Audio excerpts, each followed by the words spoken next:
Alors nous en venons maintenant à notre thème, celui de la vidéo dans le football.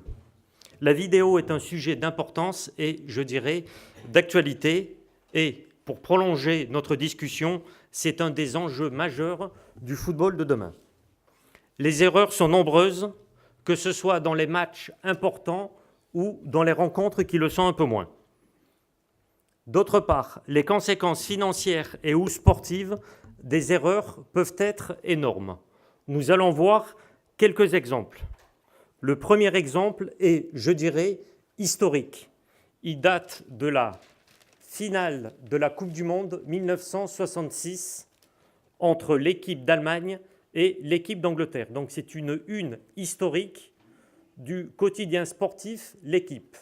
Et si l'on regarde de plus près, on s'aperçoit les 3 derniers buts contestables et 2 exemples d'erreurs dans cette page. Donc vous pouvez constater, donc sur la première photo, bon je sais qu'il faut avoir une bonne vue puisque vous êtes un peu de loin, il y a sur l'égalisation allemande, il y a le ballon qui est sur la main d'un joueur allemand. Puis, deuxième erreur, c'est le dernier but, Geoff Hurst, c'est le ballon dont on ne sait pas s'il a franchi la ligne de but. Donc c'est vraiment 50 ans après, donc vous voyez l'actualité du sujet et on pourrait même rajouter, la question n'est pas réglée aujourd'hui puisque nous parlons de la vidéo dans le football aujourd'hui. Autre cas, nous avons les célèbres mains. La plus connue est celle dont va parler tout à l'heure M. Michel Vautreau, la main de Diego Maradona en quart de finale de la Coupe du Monde 1986 contre l'Angleterre. J'entends à côté quelqu'un qui dit la main de Vata. Effectivement, c'est la main qui a permis, entre guillemets, l'élimination de l'Olympique de Marseille en demi-finale de la Ligue des Champions en 1990. Et nous avons aussi, pour prendre un exemple français, la double main de Thierry Henry lors du match qualificatif pour la Coupe du Monde face à l'Air ou la République d'Irlande. Nous pouvons citer d'autres matchs de Coupe du Monde qui ont été émaillés d'erreurs. Il y a notamment en 1982 la demi-finale de la Coupe du Monde entre la RFA, République fédérale d'Allemagne, et l'équipe de France, où l'agression de Patrick Battiston par le gardien de but allemand Harald Schumacher n'est pas sanctionnée par l'arbitre. Nous avons 20 ans après 1982, cette fois-ci en 2002, toujours lors d'une Coupe du Monde, mais cette fois-ci un peu plus bas en 8e de finale, lors du match Italie-Corée du Sud. L'arbitre refuse un but valable à un joueur italien, Tomasi, et expulse un autre joueur italien, Totti, alors que celui-ci aurait dû bénéficier lui-même d'un penalty. On ne peut pas limiter notre exposé à des seuls matchs de Coupe du Monde. Il y a aussi des matchs de Coupe d'Europe. Par exemple, quart de finale de Ligue des Champions entre le PSV Eindhoven et l'Olympique lyonnais, l'arbitre oublie de siffler un penalty à Neymar, un joueur de l'Olympique lyonnais. Et quelques semaines après, lors de cette même compétition, cette fois-ci en demi-finale, Liverpool-Chelsea, le but d'un attaquant espagnol, Luis Garcia, a porté aussi une controverse. On peut tourner. Mais, malgré ces erreurs, nous en reverrons d'autres tout à l'heure, mais malgré ces erreurs, la vidéo fait l'objet d'opposition et de critiques. Pour certains, les erreurs sont nombreuses, mais les oppositions à la vidéo sont très fortes. On peut les citer ou les synthétiser sous 4 points. Premier point, le rôle de l'arbitre doit être préservé. Deuxièmement, le match ne doit pas être interrompu inopportunément, les coupures ne doivent pas être trop nombreuses et le match ne doit pas être haché. Le troisième point, c'est le troisième critique de la vidéo, c'est son coût. certains lui font le reproche que la vidéo aurait un coût exorbitant.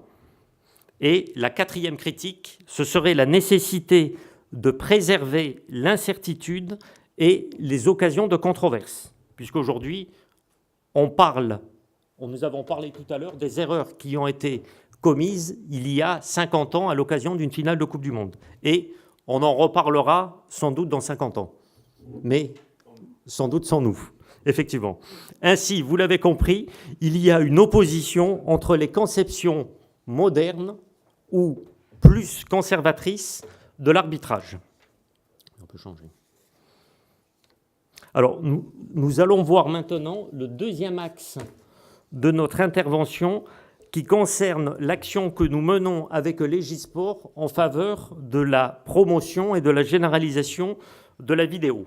Alors pour nous, notre position est claire, même si certains pensent qu'elle est inapplicable et trop extensive, mais elle a quand même le mérite d'exister. Donc nous militons pour une réforme de l'arbitrage par une généralisation pure et simple de la vidéo. Alors nous avons lancé plusieurs actions. Tout d'abord, une première pétition en septembre 2010, après la Coupe du Monde 2010, où il y avait eu aussi une erreur lors du match Angleterre-Allemagne. Décidément, les matchs Angleterre-Allemagne, il y a souvent quelques soucis. Une évolution s'est quand même produite, et je dirais c'est une évolution plus que majeure. C'est une évolution, je dirais, c'est le début de la vidéo dans le football. En juillet 2012, la FIFA et l'International Board autorisent l'usage de la technologie sur la ligne de but. Mais nous estimons que la vidéo ne doit pas se limiter à la seule ligne de but. Nous pensons que la vidéo doit être généralisée pour d'autres cas, le franchissement de la ligne de but, donc ce qui est le cas depuis cette décision de la FIFA et du board, l'expulsion, mais aussi l'expulsion, la faute de la main, le penalty, la brutalité et le hors-jeu, bien évidemment selon des modalités à définir. Donc c'est pourquoi nous avons lancé donc une seconde pétition en avril 2015 et puis pour donner plus de poids à notre action, nous avons saisi officiellement la FIFA et l'International Board en septembre 2015. Alors la réponse du board est très encourageante puisqu'elle nous dit « Cette réponse est pleine de promesses, elle souhaite toute la réussite possible du projet de Légisport », ajoutant « Nous sommes toujours heureux de constater que partout dans le monde, des personnes se soucient du football et partagent une même passion qui les pousse à chercher, à développer et à améliorer le beau jeu en proposant de nouvelles approches. » Donc, vous l'avez compris, donc notre conception est extensive, donc le franchissement de la ligne de but, ce qui n'est pas encore le cas dans tous les pays, l'expulsion, la faute de la main, le penalty, la brutalité et le hors-jeu.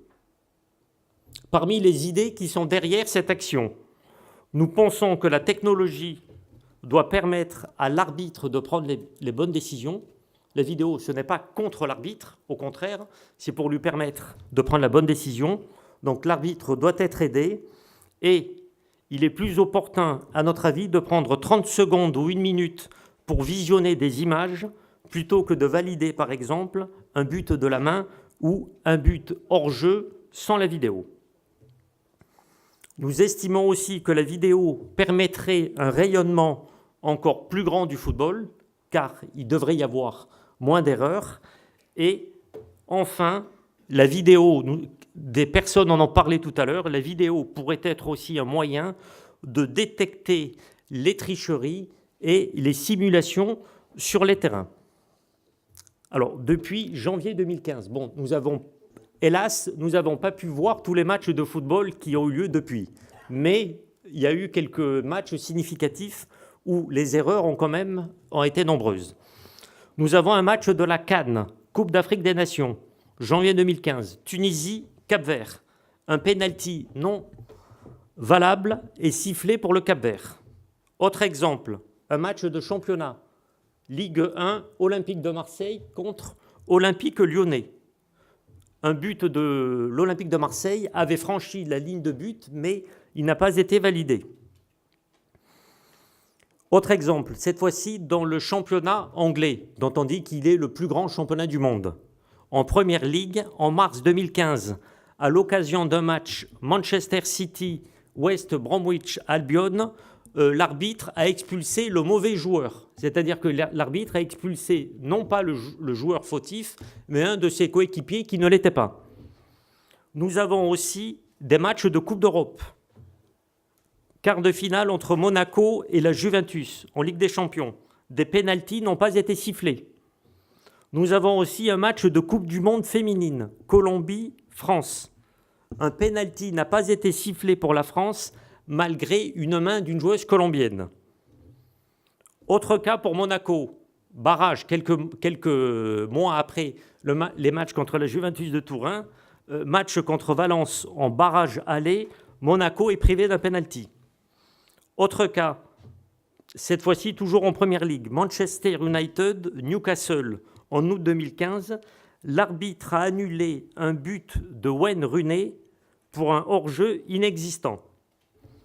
Nous avons aussi un autre match, Arsenal-Liverpool, toujours en août 2015. Un joueur de Liverpool déclare dans la presse, Ramsey, il dit que son but n'était pas hors-jeu. Après, nous avons d'autres exemples, notamment en France. 16e de finale de la Coupe de la Ligue, Caen contre Nice, en octobre 2015. Un but est refusé à Caen pour un hors-jeu inexistant. Nous avons un autre match litigieux entre l'Olympique lyonnais et l'Olympique de Marseille. Puis, nous avons aussi récemment un quart de finale de la Coupe de la Ligue entre le Paris Saint-Germain et l'Olympique lyonnais. Donc, c'est dire les erreurs qui ont lieu, non pas à toutes les journées, mais très fréquemment.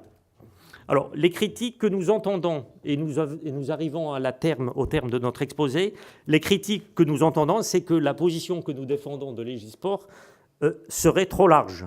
Donc, c'est les critiques, une conception trop extensive. Parmi les autres points négatifs, certains estiment qu'une utilisation de la vidéo serait trop grande et nuirait au bon déroulement d'un match.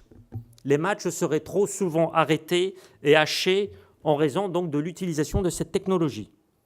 Et certains craignent que l'arbitre soit aussi trop dépendant au regard donc de la vidéo. Et enfin, sans doute que Michel Vautreau nous apportera la bonne parole sur le sujet, l'erreur est immense de croire à l'infaillibilité des images vidéo, à leur capacité à résoudre tous les cas de figure. Donc, vous avez vu qu'il y a le pour la vidéo, il y a aussi le contre, mais c'est vrai qu'une évolution est quand même en train de se faire, puisque nous avons vu tout à l'heure que le board a autorisé la vidéo par le biais de la Goal Line Technology, et je dirais début janvier, nouvelle date historique, l'International Board a recommandé l'utilisation de la vidéo pour les pénaltys, les cartons rouges et les erreurs d'identification des joueurs.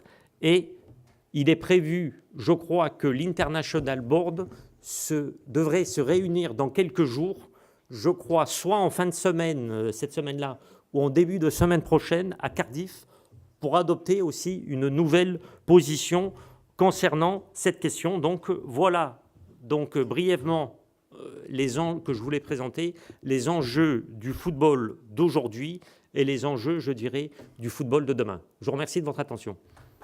Merci Michel.